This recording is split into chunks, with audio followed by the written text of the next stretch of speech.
ऐसा ही चमचा आप लोगों के बीच में केसीआर जैसे की गुलामी करने वाला आज अपने आप को संविधान का रक्षक बताता फिर रहा है। एससी, एसटी, ओबीसी एवं अल्पसंख्यक समाज के साथ साथ सर्व समाज में से गरीबों और कमजोरों के लिए अपना पूरा जीवन समर्पित किया है और मुझे गर्व है कि मुझे ऐसे महान नेता के नेतृत्व में काम करने का मौका मिल रहा है। आदरणीय बहन कुमारी मायावती जी का मैं हार्दिक अभिनंदन और आभार व्यक्त करता हूं। आज यहाँ जयपुर में आप सबके सामने जो अपनी बात रखने का मुझे सौभाग्य मिल रहा है, तो मैं आप सभी का एक बार फिर से तहे दिल से धन्यवाद करता हूं। साथियों, मैं आज आपसे कुछ जरूरी बातें कहना चाहूंगा, जैसे कि यहाँ पर सुरक्षा के ऊपर, शिक्षा पर, महंगाई पर, रोजगार पर और विकास पर। परंतु अपनी बात रखने से पहले मैं आप सबको बाबा साहब डॉक्टर भीमराव अंबेडकर जी की एक बात बताना चाहूंगा। जब बाबा साहब जी ने भारत की संविधान के बारे में लिखना शुरू किया था, तब वे एक समता मूलक समाज की स्थापना करना चाहते थे और बाबा साहब ने लोकतंत्र की कुछ इस तरह व्याख्या की थी: a form and a method of government whereby revolutionary changes in the economic and social life of people are brought about without bloodshed। बाबा साहब के विचारों का भारत कुछ इस तरीके से था, जहां पर स्कूलों में बच्चों के बीच भेदभाव ना किया जाए, ऐसा था बाबा साहब के विचारों का भारत। जहां पर महिलाओं पर अत्याचार ना हो, ऐसा था बाबा साहब के विचारों का भारत। जहां पर हर जाति और धर्म को बराबर का सम्मान मिले, ऐसा था बाबा साहब के विचारों का भारत। परंतु हकीकत तो ये है कि आज यहाँ राजस्थान में जो कांग्रेस की सरकार चल रही है, वह न सिर्फ एससी, एसटी, ओबीसी विरोधी है, बल्कि वह बहुजन समाज के साथ साथ सर्व समाज विरोधी भी है।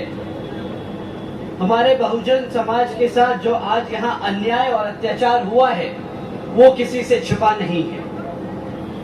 छिपा नहीं है जो पाली में एक दलित माँ और उसकी गर्भवती बेटी के साथ दबंगों ने करी मार पिटाई। छिपा नहीं है जो दौसा में एक दलित महिला के साथ किया 8 वैशी दरिंदों ने बलात्कार। छिपा नहीं है जो धौलपुर में एक 26 वर्ष की दलित महिला के साथ हुआ। वो मासूम बच्चा जिसको अपने पिता के साथ अब अपनी आंखों के सामने अपनी मां का गैंगरेप होते हुए देखना पड़ा। क्या बीती होगी उस पति पर जब राजस्थान की इस कांग्रेस सरकार ने इस घटना को एक मारपीट का केस बना दिया। क्या बीती होगी उस बच्चे पर जब उसने अपने पिता को इतना लाचार पाया और अपनी मां को इतना बेबस। मैं यहाँ मौजूद हर अपने युवा भाई और बहन से पूछना चाहता हूँ कि अगर तुम उस बच्चे की जगह होते तो कैसा महसूस करते। मैं यहाँ मौजूद हर पति से पूछना चाहता हूँ कि अगर तुम्हारी बीवी होती उस महिला की जगह तो कैसा महसूस करते। क्या आप लोगों का खून नहीं खौलता ऐसी खबरें सुनकर? बताइए। साथियों, इस कांग्रेस के राज में आज तक बहुजन समाज को न्याय नहीं मिला है। मिला है तो सिर्फ दुख और दर्द। अरे जो सरकार हमारी बहन बेटियों को सुरक्षा ना दे पाए, अरे जो सरकार हमारी बहन बेटियों की इज्जत ना कर पाए, उस मुख्यमंत्री को गद्दी पे बैठने का कोई हक नहीं।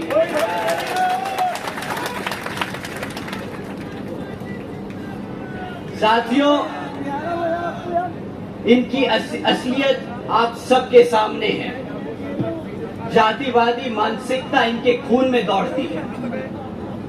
छिपा नहीं है कि किस तरह इस जातिवादी मानसिकता रखने वाली कांग्रेस सरकार ने हमारे बहुजन समाज के बच्चों को आज तक अशिक्षित रखा है। सरकारी आंकड़ों की माने तो आज भी राजस्थान में बहुजन समाज के 60% बच्चों को कोई शिक्षा की सुविधा नहीं प्राप्त हुई है। और अगर किसी तरह वो बच्चे 40% बच्चे सरकारी स्कूल तक पहुंच जाएं, तो 70% स्कूलों में आज भी बिजली की व्यवस्था नहीं है और साथ ही साथ 70% स्कूलों में कंप्यूटर्स की भी व्यवस्था नहीं है। अगर मैं इनकी नाकामियां गिनाने बैठूं तो शायद समय कम पड़ जाएगा, पर हकीकत तो ये है कि आज भी राजस्थान में हमारे बच्चों को अशिक्षित रखा जा रहा है ताकि हम अपने बच्चों को उनके पैरों पर ना खड़ा कर पाए। छिपा नहीं है कि किस तरह राजस्थान में महंगाई आज आसमान छू रही है। आज पेट्रोल राजस्थान में 100 रुपए से ऊपर का बिक रहा है। इस कांग्रेस की सरकार ने 2018 के अपने मैनिफेस्टो में कहा था कि वह महंगाई कम करने के लिए सख्त कदम उठाएंगे। अब 4 साल बाद जब इलेक्शन हम सबके सर पर है, तो इन्फ्लेशन रिलीफ कैंप के नाम पर सिर्फ 25 दिन की रोजगार देने का वादा, 200 यूनिट बिजली फ्री देने का और 500 रुपए में गैस सिलेंडर देने का वादा कर रहे हैं। गरीबों के साथ इससे बड़ा मजाक कोई कर सकता है तो नहीं, बताइए। क्या एक कैंप लगा देने से यहाँ की महंगाई कम हो जाएगी? साथियों, छिपा नहीं है कि किस तरह पिछले 4 सालों से हमारे युवा साथी बेरोजगार घूम रहे हैं। आज भी राजस्थान में 18.5 लाख से ज्यादा युवा बेरोजगार हैं और इन्हीं महान उपलब्धियों की वजह से राजस्थान की कांग्रेस सरकार ने राजस्थान को पूरे भारत में दूसरे नंबर पे लाकर खड़ा कर दिया। भारत के बेरोजगार की दौड़ में राजस्थान दूसरे नंबर पे आके खड़ा हो गया है। खाली यही नहीं, पिछले 4 सालों में 10,000 से ज्यादा युवाओं ने आत्महत्या की क्योंकि उन्हें रोजगार नहीं मिल पाया।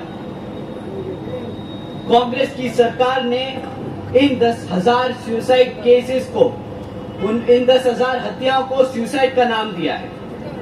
हम इनको हत्या का नाम देते हैं। साथियों, कांग्रेस की सरकार के हाथों पर वो खून है उन 10,000 से ज्यादा मासूम बच्चों का जिनको झूठा भरोसा दिया था इन धोखेबाज कांग्रेस की सरकार वालों ने कि रोजगार मिलेगा। छिपा नहीं है कि किस तरह आज भी यहाँ पर आपके पास पक्की सड़कें नहीं है, आज भी यहाँ पर आपके पास साफ पानी नहीं है, आज भी यहाँ पर आप सबके पास 24 घंटे बिजली नहीं है। साथियों, ये कांग्रेस की विफलताएं नहीं, ये कांग्रेस की मनुवादी सोच है। कमजोर को दबाकर रखना। साथियों, अगर कांग्रेस इस तरह है तो बीजेपी कुछ कम नहीं। बीजेपी की केंद्र सरकार ने पहले आपके नोट गैरकानूनी बता दिए नोटबंदी के नाम पर, ये कहकर कि इससे काला धन खत्म हो जाएगा और वो जो लोग दोषी हैं, काला धन ऐंठे बैठे हैं, उनको सजा मिलेगी। परंतु आज तक एक भी दोषी ना पकड़ा गया है और न ही कोई जेल पहुंचा। बीजेपी की केंद्र सरकार ने हमारे किसान भाइयों को वादा किया था कि उनकी आमदनी दुगनी कर दी जाएगी, लेकिन हकीकत तो ये है कि हमारे किसान भाइयों की आय दिन पे दिन घटती जा रही है। बीजेपी की केंद्र की सरकार ने वादा किया था 2022 तक कि हर बेघर को घर दिया जाएगा, लेकिन यह वादा भी उनके बाकी दूसरे वादों की तरह ही झूठा निकला। बीजेपी की केंद्र सरकार ने वादा किया था कि सालाना 2 करोड़ नौकरियां दी जाएंगी, लेकिन अगर सरकारी आंकड़ों की माने तो आज देश में 12.5 करोड़ नौकरियां पहले से भी कम हो चुकी हैं।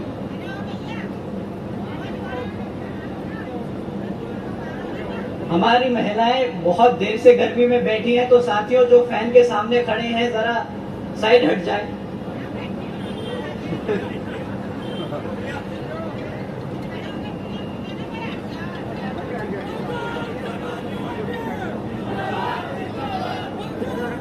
साथियों, ना बीजेपी ने नौकरियां दे पाई, ना बेघरों को घर दे पाई और ना किसानों को उनकी आय दुगनी कर पाई।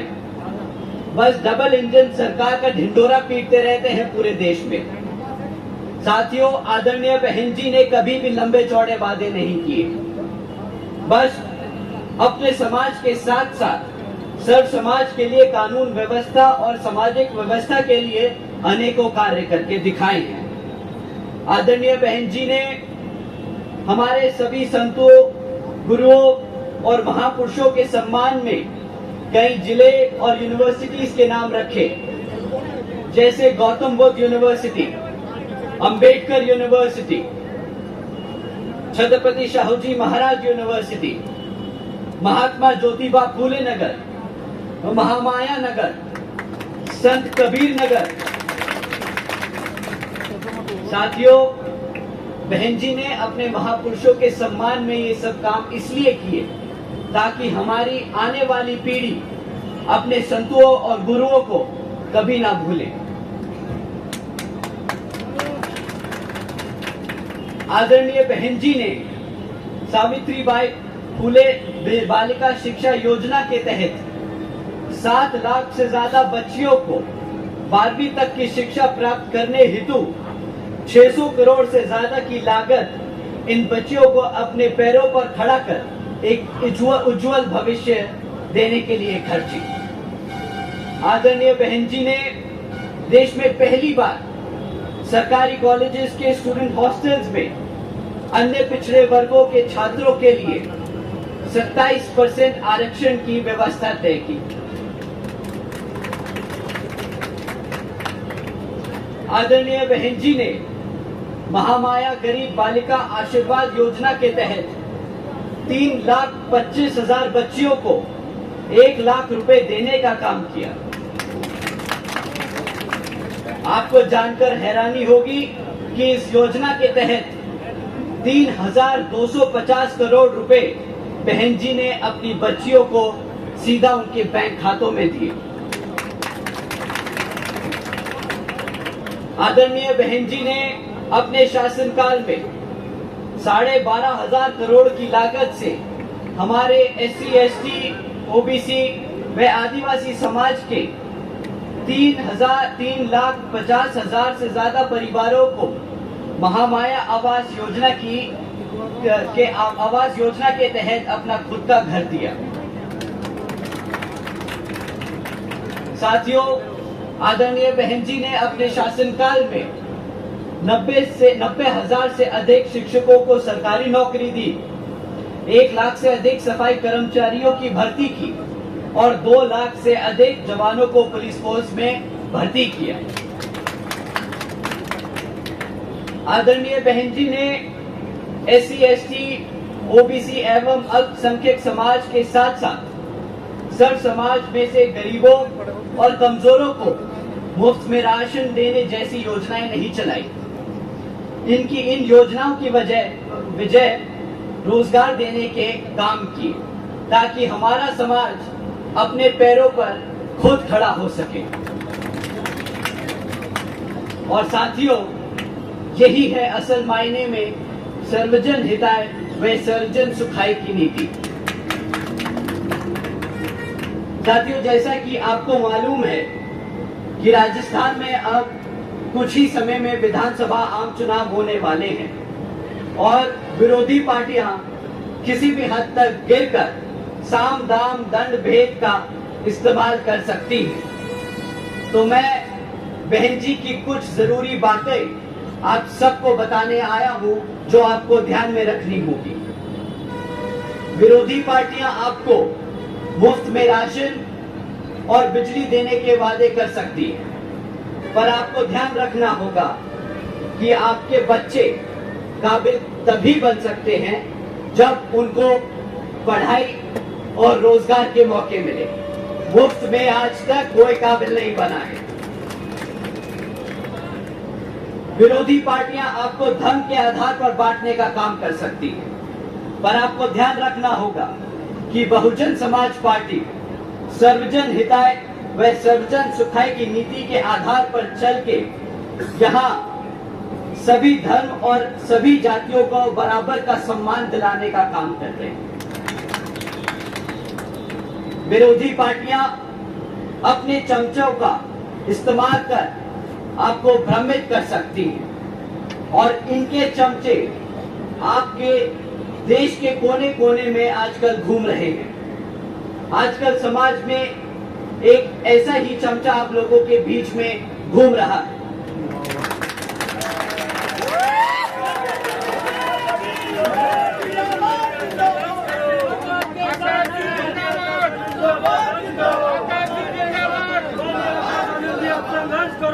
परंतु साथियों, हकीकत उसकी ये है, वो जो हमारे 1000 युवाओं के ऊपर मुकदमा लगवा के उन्हें फंसा दे, कभी कांग्रेस की गोद में जाके बैठ जाए तो कभी आरएलडी और आरजेडी की गोद में जाके बैठने वाला, वो जो सपा से अपने दलितों के वोटों का 2 सीटों पे समझौता कर फिर आंसू टपकाने वाला,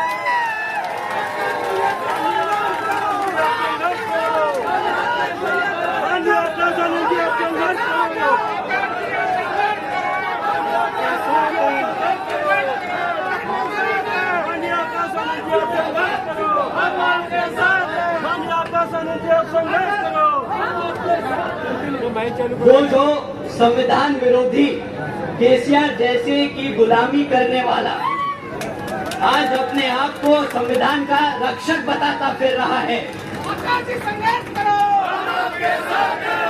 संघर्ष करो, पार्टी जिंदाबाद, जिंदाबाद, जिंदाबाद, जिंदाबाद, जिंदाबाद। तो साथियों, ऐसे नाटकबाज और धोखेबाज से आप सबको संभल के रहना होगा।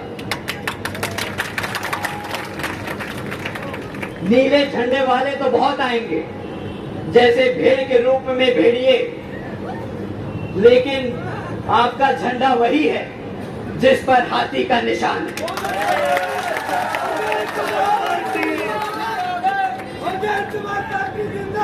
जिंदाबाद, जिंदाबाद।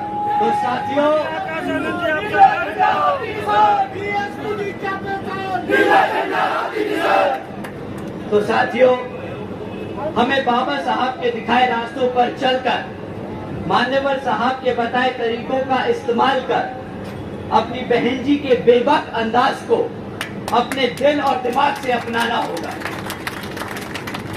तो साथियों, समय आ गया है कि हम सब एकजुट होकर समाज के हर एक व्यक्ति को बसपा से जोड़ बता दें कि हम आ रहे हैं हर उस चीज के लिए जो इस संविधान में हमारे लिए, हमारे समाज के लिए हमारे गुरु देकर गए हैं, बाबा साहब डॉक्टर भीमराव अंबेडकर जी। साथियों, आज यहाँ मंच पर मौजूद हमारे प्रभारियों मनोज खुमरिया जी, इमरान खान जी, खेमकरण तोली जी, खुर्शीद अहमद जी, रविंद्र मीना जी और रितेश शर्मा जी के लिए अपील करने आया हूं कि आप सभी इन सबको आने वाले विधानसभा आम चुनाव में विजय बनाकर जयपुर की विधानसभा में भेजकर बसपा का नीला झंडा लहराने का काम करेंगे। अंत में एक बार दोबारा से मैं यहाँ मौजूद हमारे सभी माताओं, बहनों, बड़े बुजुर्ग और हमारे युवा साथियों का तहे दिल से धन्यवाद करता हूँ।